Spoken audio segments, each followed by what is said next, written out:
Assalamualaikum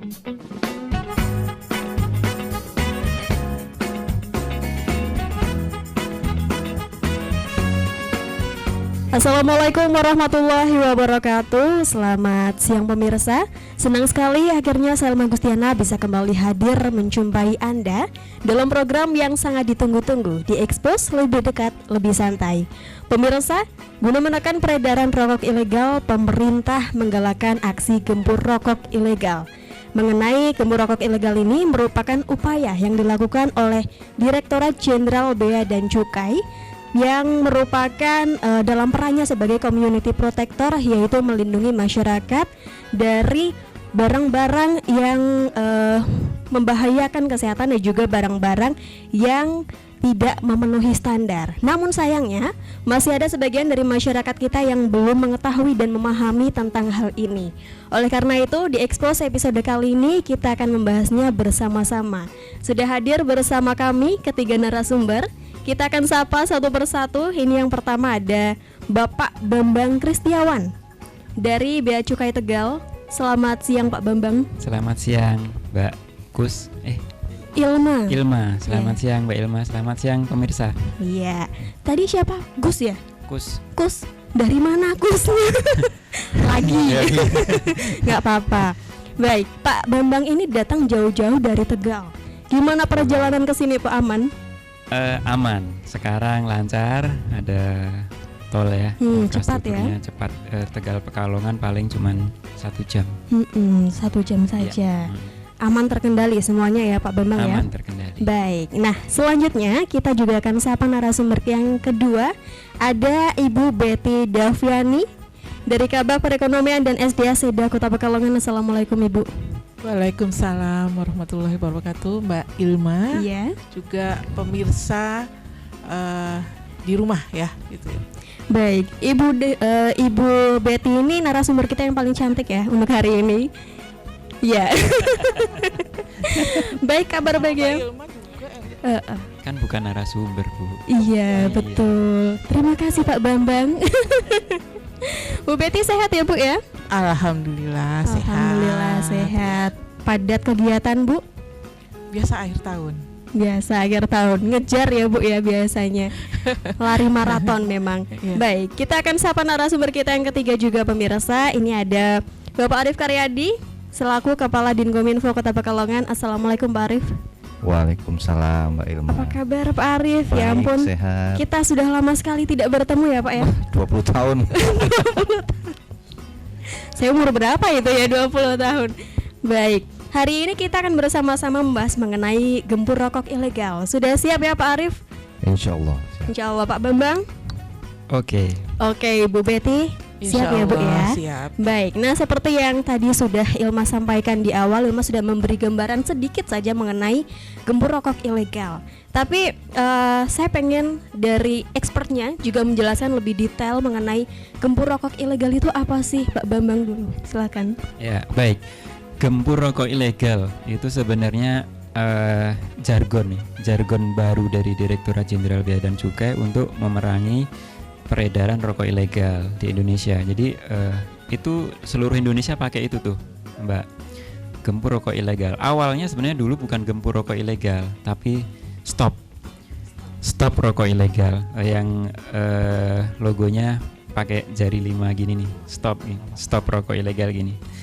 Tapi karena di stop udah bertahun-tahun tapi masih tinggi juga peredarannya, akhirnya kita pakai kata yang lebih kasar, yang lebih gahar gitu ya, gempur gitu kan, gempur rokok ilegal. Nah ini sudah berjalan 2 tahun gempur rokok ilegal nih. 2 tahun ini, nah kita nggak tahu nih setelah akhir tahun ini nanti evaluasinya seperti apa, apakah tingkat peredaran rokok ilegal masih tinggi atau bisa ditekan gitu. Oke, berarti bermula dari stop peredaran rokok ilegal, sekarang berganti menjadi gempur rokok ilegal. Nanti seperti kalau itu. masih tinggi saya nggak tahu kata gahar apa lagi yang pantas untuk menggantikan kata gempur. Harus kan? mulai dipersiapkan sepertinya ya Pak Bambang. Mungkin basmi ya. Basmi, wah udah lebih gahar lagi memang itu ya. Baik, Kalau dari Ibu Betty sendiri bagaimana menanggapi adanya gempur rokok ilegal ini, Bu? Ya, terima kasih. Jadi mungkin sekarang saya beda untuk menjelaskannya. Jadi kami perlu jelaskan bahwa DBHJHT itu merupakan salah satu sumber ya dana yang ada, sumber penerimaan ya dari pemerintah pusat dari cukai rokok ya gitu. Nah, kalau gitu ya, kalau misalnya cukai rokok itu menurun akibat adanya banyaknya ya rokok ilegal yang beredar, otomatis ini mengurangi sumber pendanaan tadi begitu ya, sehingga berdampak langsung kepada pemerintah ya kabupaten kota sebagai penerima dana bagi hasil ini. Akhirnya apa? Kita terimanya lebih sedikit, padahal DBHJHT gunanya banyak sekali untuk untuk alokasinya. Salah satunya untuk bidang kesehatan ada, kemudian bidang kesejahteraan masyarakat juga ada, kemudian tadi bidang penegakan hukum. Jadi dampaknya ke situ gitu. Maka bagaimana kita mendukung gitu ya gerakan tadi gempur rokok ilegal ini, kembalinya kan kepada kita lagi ya, kabupaten kota khususnya kepada masyarakat, karena ini tuh pembangunan kembalinya pada masyarakat begitu. Baik, berarti untuk aksi gempur rokok ilegal ini tidak hanya membutuhkan kinerja dari pemerintahan saja, namun juga dari masyarakatnya itu sendiri ya, Bu ya. Baik. Betul, jadi partisipasi masyarakat itu besar sekali gitu ya. Jadi kalau masyarakat nanti mengkonsumsi rokok yang bercukai, berarti itulah kontribusi masyarakat terhadap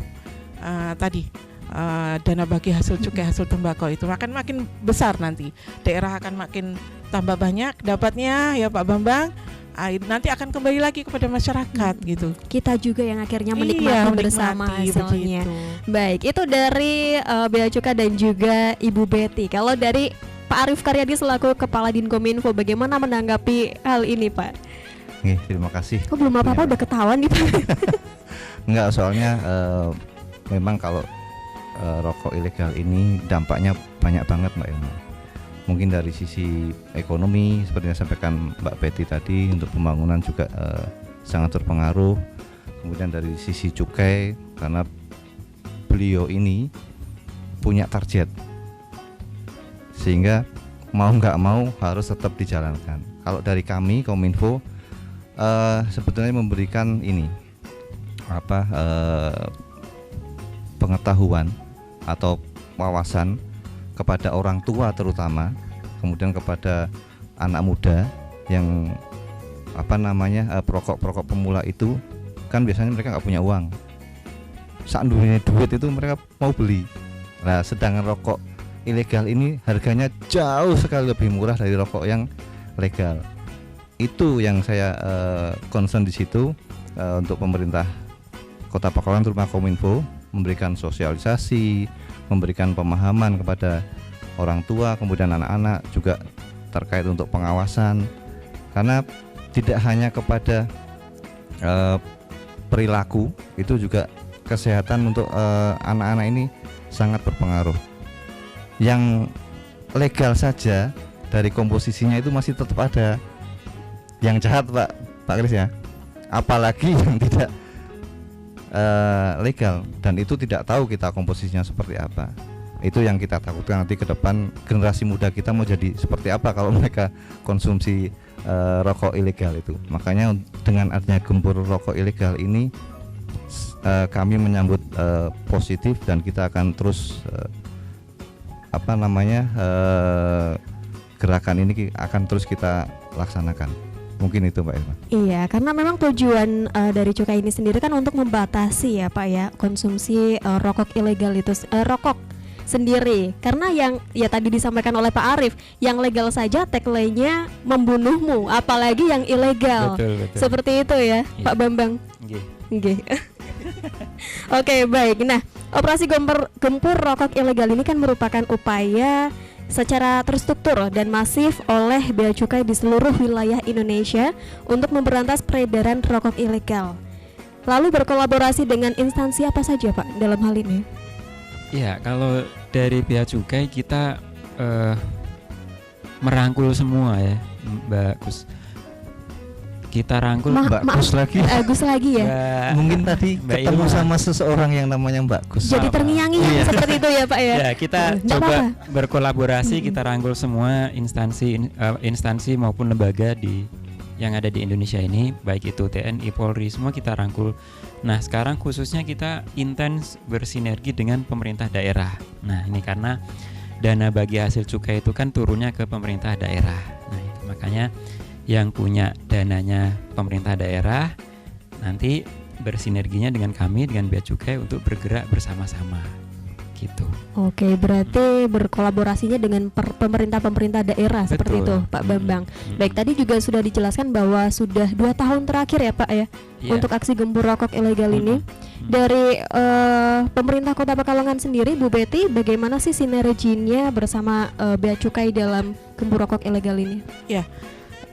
Perlu kami sampaikan, jadi dana DBHCHT ya, dana bagi hasil cukai hasil tembakau ini sesuai dengan PMK 215 ya 2022 ini dibagi 3 peruntukan. Yang pertama untuk bidang kesehatan, kemudian bidang kesejahteraan masyarakat, yang terakhir bidang penegakan hukum. Nah, bidang penegakan hukum inilah yang menjadi tempat tadi ya kegiatan gembur rokok ilegal tadi.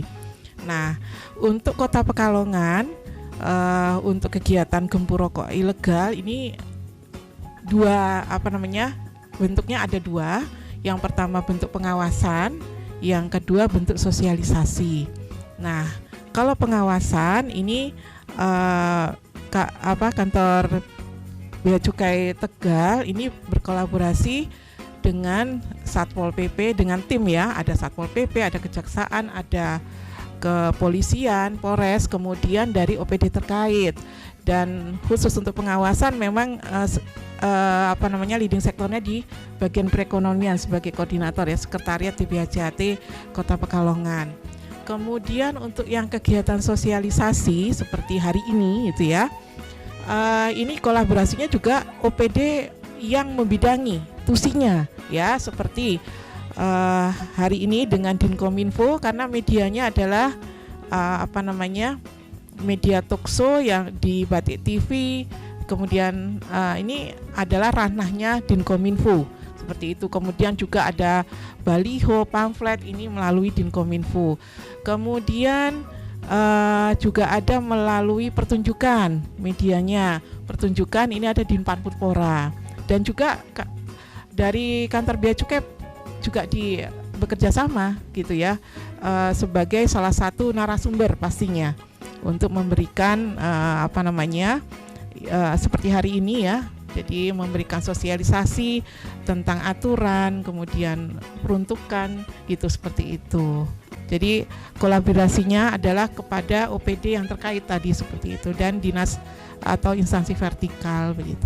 Oke, kepada OPD terkait ya, salah satunya adalah Dinkominfo yang memang betul. tugasnya untuk menyiarkan informasi, termasuk informasi mengenai gembur rokok ilegal ini ya. Betul sekali, Pak Mbak. Arif, mau menambahkan Pak mengenai tadi yang sudah dijelaskan oleh Ibu Betty? Nggih, sebetulnya kan memang tusi di Dinas Kominfo itu memberikan informasi yang positif pada masyarakat. Sebenarnya tidak hanya terkait gembur rokok ilegal, banyak hal juga kita berusaha memberikan keseimbangan informasi. Karena saat ini kita tahu bahwa medsos dan IT itu sudah tidak bisa dibendung lagi. Jadi masyarakat itu bisa mendapatkan informasi dari manapun, meskipun tanda kutip informasi itu kebenarannya belum pasti. Bahkan efek negatifnya itu biasanya lebih banyak. Makanya Kominfo punya kewajiban untuk menyeimbangkan informasi yang didapat masyarakat agar mereka bisa pengetahuannya dan wawasannya itu bisa lebih terbuka. Itu, Mbak. Baik, Pak Arif, Pak Bambang dan Ibu Betty, seru sekali obrolan kita, tapi kita harus jeda dulu. Siap. Pemirsa jangan kemana-mana, tetap di Expose, lebih dekat, lebih santai.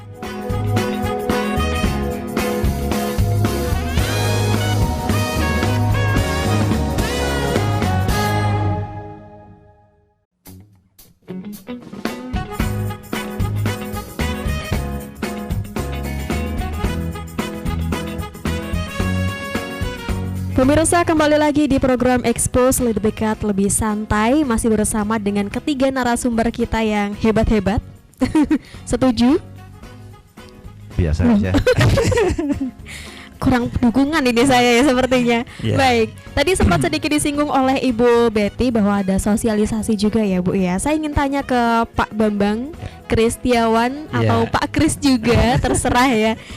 Untuk sosialisasi dan penyuluhan yang diberikan ini seperti apa saja sih dan menyasar siapa saja sosialisasi gempur rokok ilegal ini, Pak Iya. Bambang? Untuk sosialisasi bentuknya macam-macam ya pemirsa. Ini adalah salah satu bentuk sosialisasi seperti ini nih. Kita melakukan edukasi kepada masyarakat melalui talkshow, kegiatan seperti ini. Ada juga sosialisasi tatap muka seperti biasa, kita bikin kayak classroom, nanti narasumber memaparkan materi seperti biasa gitulah, klasikal gitu. Ada juga yang dikemas dalam bentuk pertunjukan seni. Nah, bisa ketoprak, wayang kulit, dagelan, musik, macam-macam pertunjukan seni. Ada juga yang dikemas dalam bentuk perlombaan. Ada yang menyelenggarakan lomba pembuatan film pendek, ada yang menyelenggarakan lomba jingle. Terus ada foto belum, Pak? Foto belum. Kalau foto belum ada di wilayah Tegal, belum ada yang menyelenggarakan lomba foto. Gimana ya kalau lomba foto? Konsepnya bagus, Pak ya. Tapi nggak mungkin foto dengan rokoknya ya. Mungkin nanti bisa dikonsep dari Kota Pekalongan mau seperti apa gitu. Itu terus radio juga bisa, kemudian pamflet, baliho, bisa banyak sekali jenis-jenis sosialisasi yang bisa diselenggarakan. Bisa juga dengan kegiatan yang mengumpulkan massa dalam jumlah besar seperti olahraga, terus kegiatan keagamaan seperti istighosah, itu bisa diselipkan sosialisasi di situ. Kalau segmentasi masyarakat rasanya kita sasar semua ya, Mbak. Kita sasar semua tujuannya ke semua lapisan masyarakat gitu. Oke, berarti semua lapisan masyarakat ini Iya. tertuju ya oleh Iya. gempur rokok ilegal ini. Iya. Pak Arif mau menambahkan? Enggak, soalnya memang semua lapisan masyarakat yang terlibat dan terdampak juga. Efeknya itu domino, enggak cuman misal anak muda saja enggak, orang tua saja enggak, laki saja enggak, perempuan saja enggak, semua. Semuanya. Jadi semua terlibat gitu.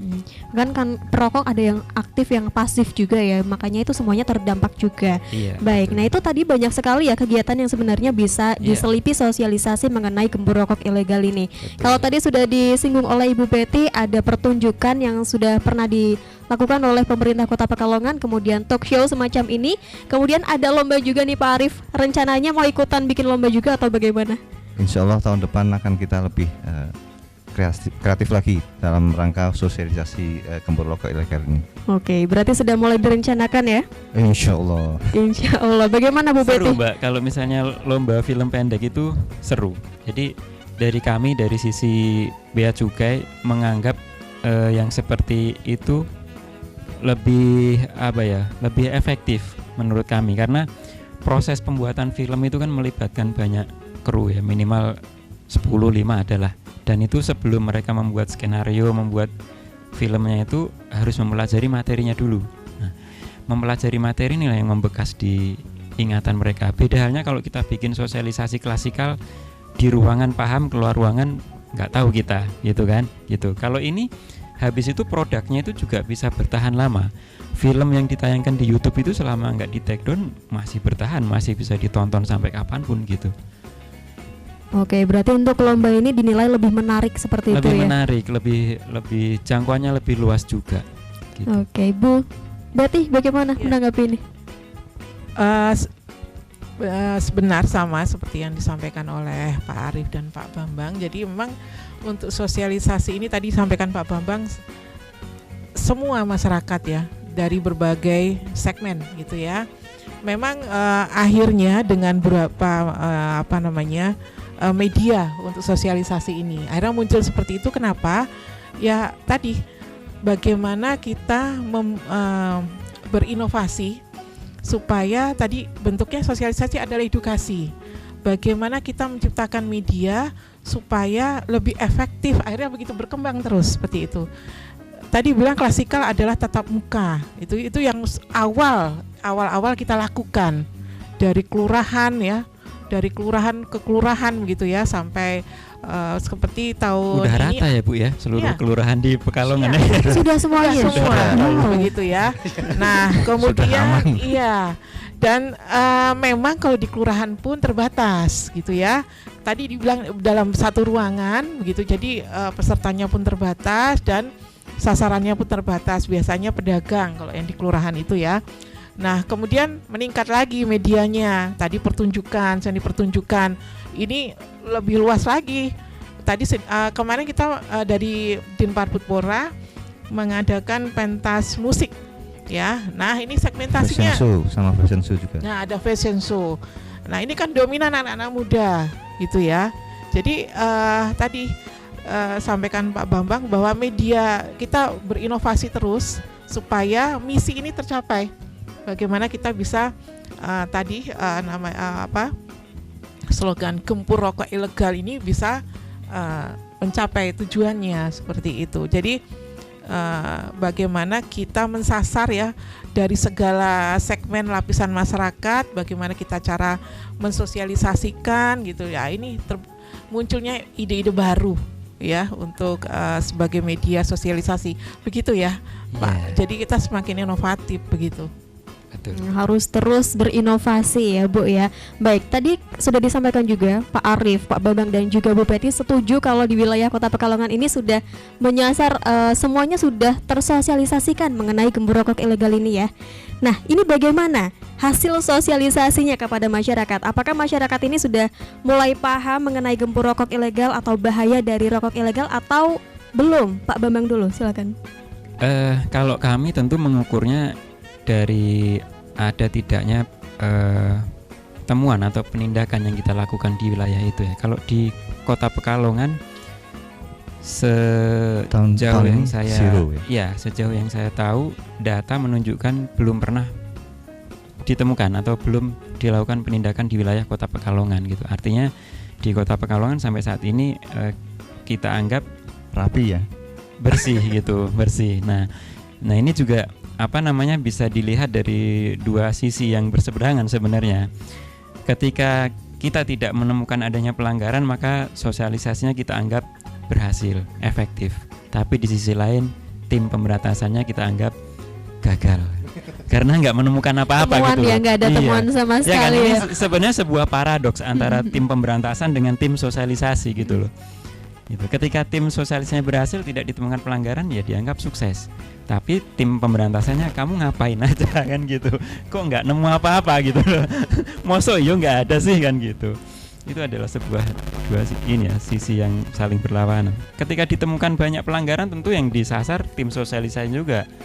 Sosialisasi dari tahun ke tahun kok masih ada terus ini. Terus itu sosialisasinya ngapain aja gitu, efektif enggak gitu kan.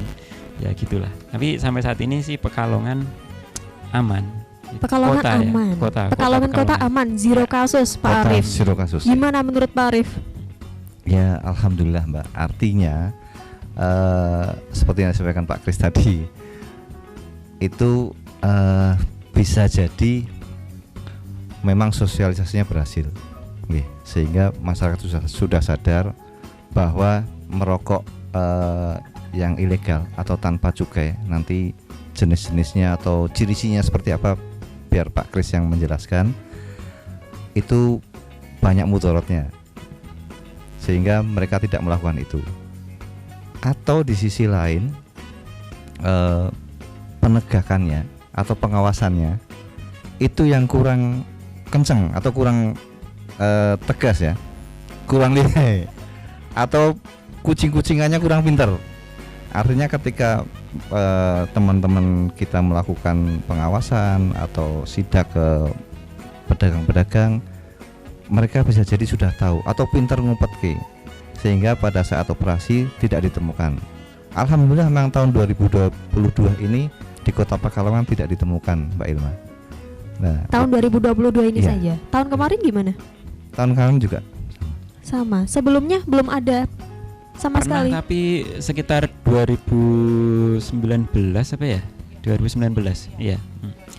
Itu mungkin sekitar 500 batang kalau nggak salah. 500 sedikit sih, batang. Sedikit Oke. sekali, 500 batang itu paling cuma berapa bungkus aja kan. Itu di satu tempat saja atau di beberapa tempat Pak Bambang? Beberapa tempat. Ya. Beberapa tempat. Beberapa tempat. 500 batang untuk beberapa tempat. Iya. Oh, itu berarti sedikit ya, Pak ya? Sedikit. Sedikit. Oke, Kalau baik. kita anggap satu bungkus itu isinya 10 aja kan artinya cuma sekitar 50 bungkusan aja itu. Mereka kurang pinter nyimpennya sih sepertinya ya. Atau dari tim ini operasinya yang terlalu. Ya, tapi itu kan udah sekitar 3 tahun yang lalu ya berarti ya Bu Betty ya. Sekitar 3 tahun yang lalu. Oke. Mungkin sosialisasinya juga belum segencar akhir-akhir ini.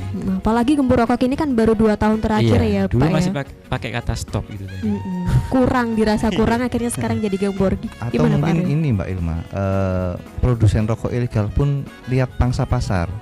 Kalau di Pekalongan kurang laku, mereka akan buang ke tempat lain. Betul. Pak Ini Chris, ya? juga Pengaruh. mapping tersendiri Mbak Ilma gitu. Sudah betul. Ya. Jadi konsumen rokok ilegal itu sebenarnya bisa dipetakan gitu kan. Yang pertama itu adalah masyarakat di pesisir ya, pesisir yang kebanyakan itu nelayan. Kemudian di pekerja perkebunan.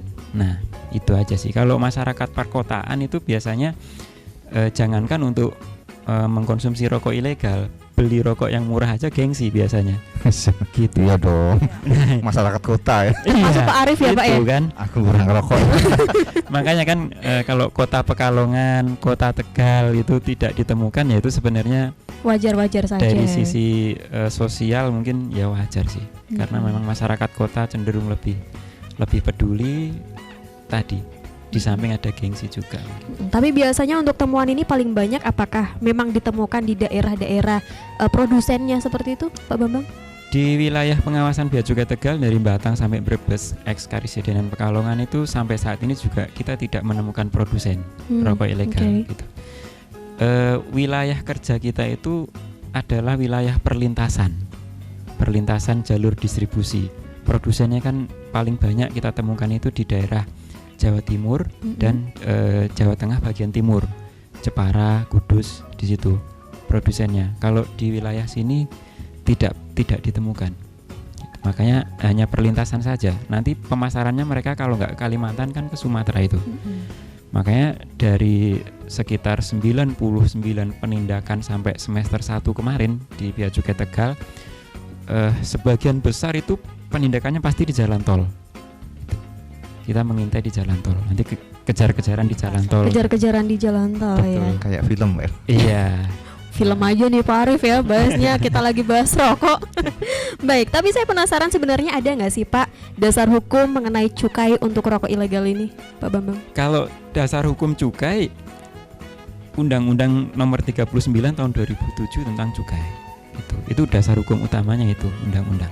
Oke, Undang-Undang Nomor 39 tahun 2007. Ya. Nah, seperti apa sifat dan karakteristik cukai itu sendiri?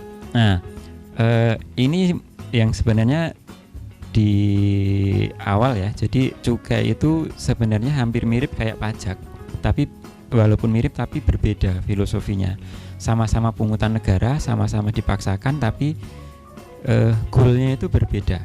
Kalau goalnya, kalau pajak itu kan memang untuk penerimaan negara, menghimpun penerimaan negara untuk menghidupi keberlangsungan negara kita ini. APBN kita yang dari sekitar 3.000 triliun itu kan 90% lebih disokong dari pajak. Tapi kalau cukai tidak. Cukai itu goalnya adalah pembatasan konsumsi gitu. Jadi dikenakan cukai tujuannya apa? Tujuannya supaya harganya naik lebih mahal. Ketika harganya naik, orang yang mampu beli juga sedikit. Ketika yang mampu beli sedikit, yang mengkonsumsi juga sedikit. Kalau yang mengkonsumsi sedikit, dampak negatif yang ditimbulkan juga sedikit. Nah, itulah kenapa goalnya cukai itu adalah membatasi konsumsi. Kenapa dibatasi? Satu, menimbulkan dampak negatif. Itu. Merusak kesehatan misalnya. Menimbulkan dampak negatif bagi lingkungan maupun masyarakat. Terus habis ini kalau ini biasanya ada kolom komentar ya. Pasti kalau lagi sosialisasi pakai classroom gitu biasanya langsung tanya, rokok dampak negatifnya apa Pak gitu kan. Boleh silakan langsung dijelaskan saja mungkin Pak untuk dampak negatif dari rokok. Yang jelas dari pakar-pakar kesehatan ya, dari pakar-pakar kesehatan, bukan dari saya nih, dari pakar-pakar kesehatan itu sudah menjelaskan dampak negatif dari rokok, menimbulkan apa tuh, kanker, terus paru-paru, tenggorokan. Itu makanya di bungkus rokok itu kan gambarnya ngeri-ngeri Mbak kalau kita lihat itu. Ada yang paru-parunya gosong ya, ada yang tenggorokannya bolong, ada yang giginya ompong, protolin itu kan. Nah itu katanya dampak negatif dari rokok gitu. Oke, itu dia dampak negatif dari rokok. Dan sebenarnya kalau bisa dibilang ya masyarakat ini agak-agak nekat juga ya orangnya ya. Sebenarnya sudah diberitahu dampak seperti itu di bungkusnya, betul, tapi masih tetap dikonsumsi. Iya, itu juga Seperti banyak itu. orang-orang tua yang ini, termasuk bapak saya. Bapak saya itu usia 80 tahun, perokok dari zaman remaja sampai sekarang. Sampai sekarang. Iya, dan nggak sakit apa-apa. Jangan bilang gitu, nanti masyarakat juga ikut-ikutan. Oke, ini sangat menarik obrolan kita, Iya. tapi harus kita jeda dulu ya Pak Bambang. Betul. Pemirsa jangan kemana-mana, tetap di Expose, lebih dekat, lebih santai. Siap.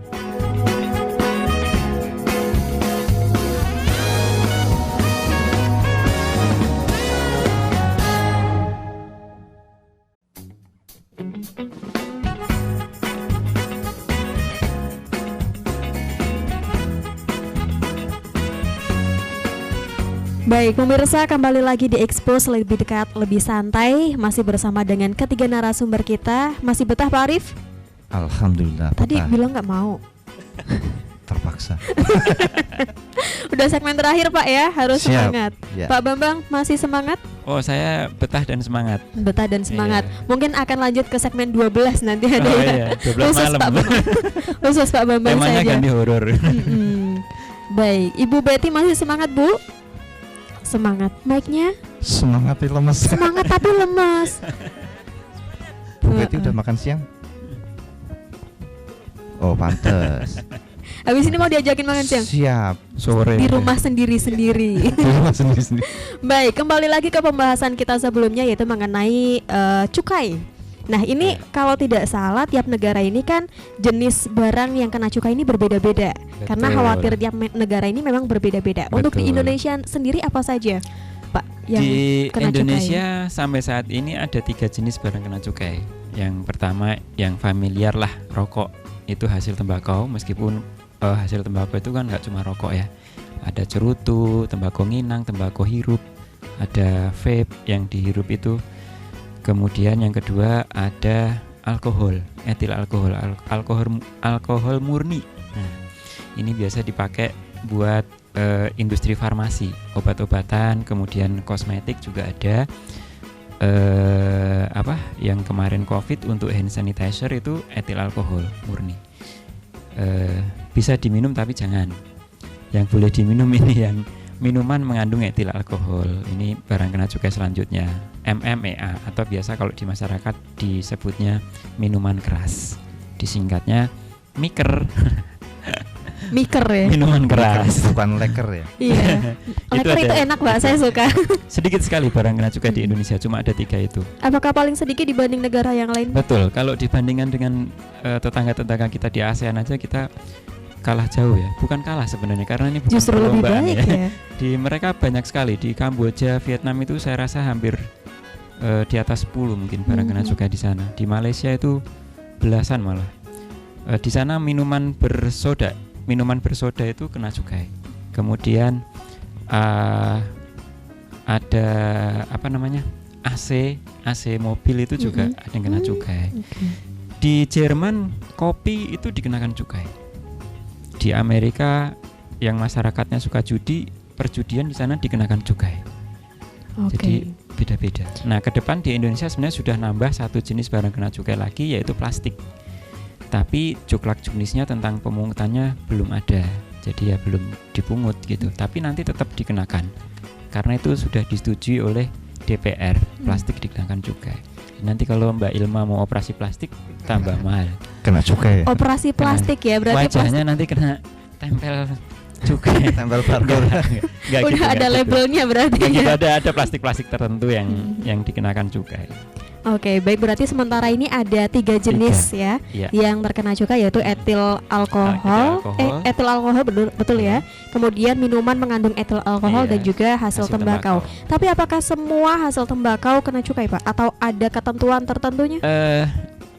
Untuk hasil tembakau berupa tembakau iris atau tembakau rajangan itu, selama dia belum dikemas untuk penjualan eceran, tidak dicampur dengan tembakau impor, kemudian nggak dikasih etiket atau merek, dikonsumsi sendiri lah istilahnya, itu masih tidak dipungut cukai, bebas masih gitu. Berarti ada ketentuan tertentunya Iya, ya. Ini apa ya, memelihara warisan budaya katanya. Kesayaan lokal ya. Iya, apa namanya, Kearifan lokal Kearifan. pride. Kearifan lokal. Kesayaan Baik. Gitu. Jadi kalau masih Oke. tingwe ngelinting dewe, beli tembakau dalam bentuk on-onan terus sampai di rumah dilinting dewe itu tidak apa-apa. Nggak apa-apa ya, Nggak berarti apa-apa. ya. Iya. Oke, berarti ada beberapa ketentuan yang memang tidak kena cukai untuk hasil Betul. tembakaunya sendiri. Lalu apa sih sebenarnya yang dimaksud dengan rokok ilegal, Pak Rokok Bambang? ilegal dari tadi kita sudah ngomongin gempur rokok ilegal kan. Nah, ini yang kita gempur rokok ilegal itu yang seperti ini. Jadi rokok ilegal itu rokok yang tidak memenuhi ketentuan tentang pembayaran cukainya gitu. Legal atau tidak legalnya sebuah rokok itu dilihat dari dia bayar cukai atau enggak. Nah, bayar cukai atau enggak itu dilihat dari pita cukainya gitu. Nah, ada 4 kategori pelanggaran rokok ilegal. Yang pertama, memang benar-benar dia nggak pakai pita cukai, polosan gitu. Memang bungkus rokok nggak dilekati pita cukai, yaitu memang ini adalah pelanggaran yang paling berani gitu kan, paling berani. Istilahnya kalau kita orang itu telanjang keluar rumah, nah, itu Ekstrim. iya paling ekstrim ini, rokok polosan diedarkan gitu kan. Ini paling berani gitu. Karena masyarakat seawam apapun bisa mengenali kalau ini ilegal gitu, nggak ada bandrolnya, nggak ada pita cukainya gitu. Nah, yang kedua adalah rokok dengan menggunakan pita cukai bekas. Nah, ini lebih elegan sedikit gitu, karena dia ngeletein pita cukai yang sudah beredar itu, dikeletein, kemudian dikumpulin, nanti ditempelkan di produk yang baru. Nah, ini kan sama aja sebenarnya, menghindari pembayaran cukai lagi kan gitu. Yang ketiga, yang paling elegan ini menggunakan pita cukai palsu. Jadi ada tuh produsen pita cukai palsu. Mereka berusaha membuat cetakan pita cukai seperti yang ditempelkan seperti yang dikeluarkan oleh lembaga resmi gitu. Ada yang seperti itu, pakai pita cukai palsu. Nah, yang terakhir ini yang gimana ya kalau bilangnya? Aspal. Iya, Aspal. kategori seperti ini tuh dia menggunakan pita cukai yang bukan peruntukannya, tidak pada tempatnya lah gitu. Jadi kalau pita cukai rokok filter sama rokok kretek itu berbeda. Dia dicetak khusus untuk rokok filter, ada yang dicetak khusus buat rokok kretek. Kenapa begitu? Karena bayarnya juga berbeda. Sangat jauh selisihnya antara rokok filter dengan rokok kretek. Biasanya selisihnya itu sekitar 700-800 rupiah per batang. Jadi kalau satu bungkus itu ada 20 batang ya minimal bisa selisih sekitar 10.000 minimal itu pembayaran cukainya. Nah, ada perusahaan rokok yang ngakalin ini gitu, dia beli pita cukainya itu yang kretek, tapi produknya itu sebenarnya filter gitu. Nah, itu apa itu kalau kayak gitu ya? Kalau tadi polos itu Spanyol. paling pemberani gitu kan. Terus ada yang lebih agak elegan dikit, terus ada yang memang sudah pinter bikin pita cukai palsu. Ini yang kayak gini ini sebenarnya apa gitu? Expert ya. Spanyol tadi mungkin Pak ya, separuh nyolong. Sebenarnya yang dia tempel itu pita cukai asli, tapi tidak sesuai peruntukannya. Harusnya buat rokok kretek ditempelkan di rokok filter gitu. Kalau Pak Ustadz bilang ini bukan muhrimnya. Bukan muhrim. Sampai Bukan muhrimnya, Iya. jadi nggak boleh nempel. Kalau nempel ya nggak haram gitu. Haram ya, Gitu. baik. Berarti ada 4 jenis tadi ya Pak Iya, ya untuk betul. rokok ilegal. Tapi saya tertarik untuk yang ketiga tadi mengenai pita cukai palsu. Palsu, Ini iya. apakah bisa kita lihat secara kasat mata atau ada alat khususnya untuk mengidentifikasi apakah ini pita cukai asli atau Asli palsu? atau palsu. Baik. Ini sebenarnya identifikasi paling sulit kalau pita cukai palsu itu. Kalau yang bekas kan gampang. Pasti sepintar-pintarnya orang letek pasti ada yang robek dikit, terus bentuknya sudah lusuh, terus lemnya karena double itu jadi nggak rata gitu kan. Kalau kita raba gitu kan, kalau pita cukai bekas itu pasti gerenjul-gerenjul gitu, bergelombang gitu. Kalau yang pita cukai berbeda tadi juga gampang niteninya, di pita cukai itu ada tulisan SKT atau SKM gitu kan. Kalau yang palsu ini memang perlu penelitian khusus gitu. Tapi secara kasat mata pita cukai asli itu cetakannya jelas dan tajam, setajam omongannya Tetangga. netizen. Oh, gitu. netizen. Oke, tetangganya Cetakannya baik berarti. jelas dan tajam, tidak ada yang blur sama sekali. Baik itu angkanya, logo-logonya, tulisannya, semuanya jelas. Warnanya juga tajam lah gitu. Habis itu hologram. Di pita cukai itu kan ada kertas putih perak mengkilap, itu namanya hologram. Nah itu kalau kita miringkan ke arah datangnya cahaya, nanti muncul logonya Bea Cukai. Ada tulisan BCRI, Bea Cukai Republik Indonesia itu. Kemudian kalau diamati dengan sinar ultraviolet itu ya, di yang ultraviolet warnanya ungu ya Pak ya, warna ungu, biru atau ungu sih? Iya. Tapi kayak biru violet ya Pak. ya, namanya juga ultraviolet. Iya, Violet ungu ya aja deh Pak, berarti ya. daripada bingung antara ungu dan biru. Nah itu nanti juga kelihatan ada kayak serbuk-serbuk kayak potongan-potongan rambut seperti itu kalau yang asli, dan itu bisa dicungkil. Kalau yang asli, kalau pakai jarum pentol yang buat tusuk jilbab itu bisa. Itu kalau kasat mata seperti itu. Tapi seandainya menemukan pita cukai ragu-ragu ini asli atau palsu, sampaikan saja ke Bea Cukai, nanti diteliti oleh Bea Cukai. Bea Cukai punya alat-alat khusus untuk mendeteksi itu asli atau palsu. Oke, berarti sebenarnya masih bisa dideteksi dengan kasat mata ya? Masih bisa. Masih bisa. Oke, baik, berarti masih aman nih pemirsa ya. Tidak perlu alat khusus untuk mendeteksinya. Kita masih bisa lihat dengan kasat mata. Tapi saya ingin tanya, apakah negara begitu banyak dirugikan dengan adanya rokok ilegal ini, Pak Bambang? Kenapa harus terlalu digembar-gemborkan sepertinya gempur rokok ilegal ini? Iya jelas. Dampak negatif dari peredaran rokok ilegal ini kan salah satunya di sektor penerimaan negara gitu. Untuk pemirsa ketahui, Mbak Ilma ketahui, dalam satu bungkus rokok itu terdapat 3 jenis pungutan. Yang pertama cukai, dihitungnya per batang. Yang kedua PPN hasil tembakau, dikalikan dari harga jual ecerannya. Yang ketiga adalah pajak rokok, 10% dari nilai cukai gitu. Jadi bisa dibayangkan ketika marak rokok ilegal di mana mereka nggak bayar cukai, berapa kerugian negara yang ditimbulkan gitu. Sementara satu tahun cukai hasil tembakau itu menyumbang nggak kurang dari 200 triliun ke negara kita, ke APBN gitu. Oke, Bu Betty mau menambahkan? Iya, jadi tadi sebenarnya sudah saya singgung di awal. Jadi ini cukai ini merupakan salah satu sumber pendapatan ya di APBN gitu, dan sampai juga nanti di APBD.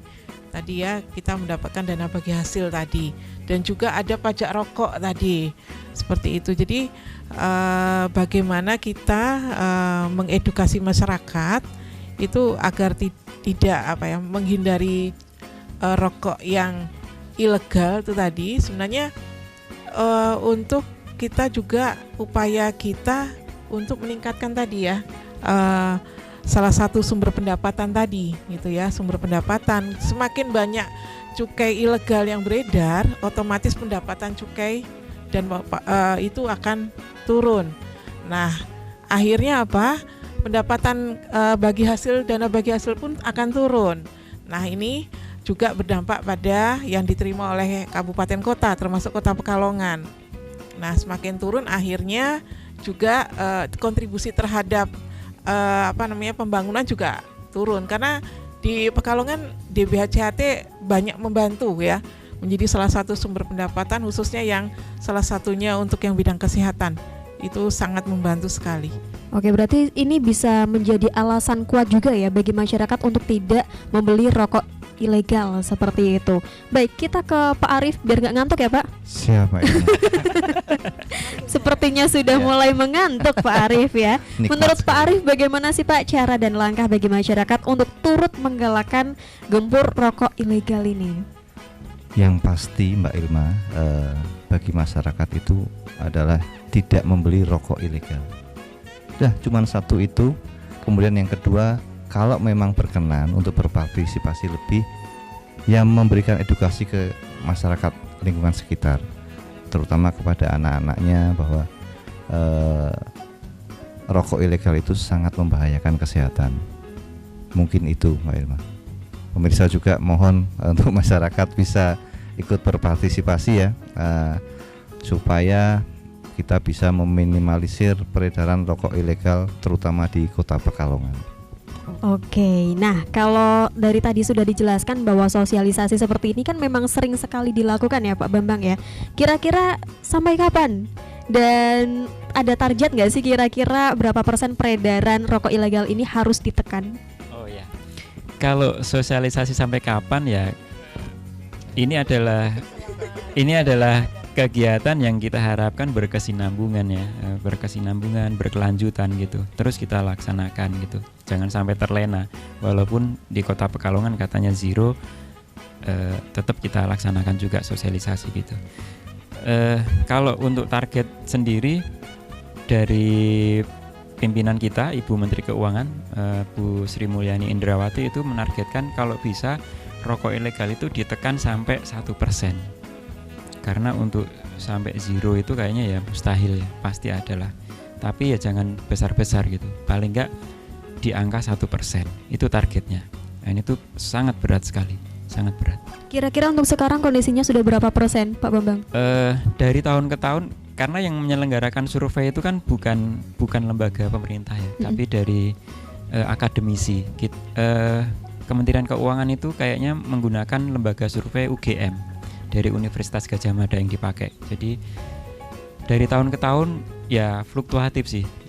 Pernah di tahun 2020 itu sempat menyentuh angka 3%. Kemudian 2021 kemarin sepertinya naik lagi di kisaran 4 sampai 5%. Kita belum tahu 2022 ini hasil survei dari UGM seperti apa. Kita tunggu saja hasilnya. Semoga bisa lebih rendah dari tahun-tahun sebelumnya ya Pak ya. Baik, terakhir saya ingin Pak Arief, Pak Bambang dan juga Ibu Betty ini memberikan harapan dan juga pesan-pesan kepada masyarakat di rumah. Kita mulai dari Pak Arief dulu mungkin, silakan Pak. Oke, terima kasih Mbak Ilma. Pemirsa, harapan kami cuma satu, jauhi rokok ilegal. Itu aja Mbak Ilma. Sudah cukup. Singkat padat dan karena sangat jelas. Intinya itu. Yeah. Baik. Dari Pak Arief kita beralih ke Pak Bambang. Silakan Pak Bambang. Saya nambahin dari Pak Arief, nggak cuma jauhi rokok ilegal sebenarnya. Saya pengen masyarakat menjauhi rokok. Nggak hanya ilegalnya saja, tapi rokok. Anjuran kami itu sebenarnya kalau bisa ya jangan merokok gitu. Karena apapun itu meskipun dia sebagai sumber pendapatan negara, toh pada faktanya dia adalah barang yang menimbulkan dampak negatif kalau dikonsumsi gitu loh. Alangkah lebih baiknya tidak dikonsumsi. Toh seandainya tetap pengen mengkonsumsi ya konsumsilah rokok yang legal. Itu aja. Jangan asal ngebul ya Pak ya. Oke, baik Bu Betty silakan Bu. Saya menggabungkan aja kesimpulannya. Jauhi rokok, gempur rokok ilegal, begitu saja. Oke, terima kasih kepada Pak Arief, Bu Betty dan juga Pak Bambang yang telah menyempatkan waktunya untuk datang ke Batik TV. Semoga di lain waktu kita bisa bertemu lagi ya.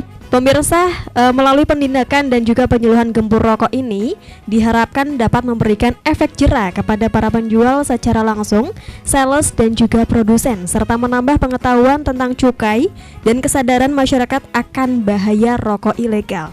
Mari bersama-sama memberantas dan mencegah peredaran rokok ilegal. Saya Ilma Gustiana beserta segenap kru yang bertugas pamit undur diri. Wassalamualaikum, sampai jumpa.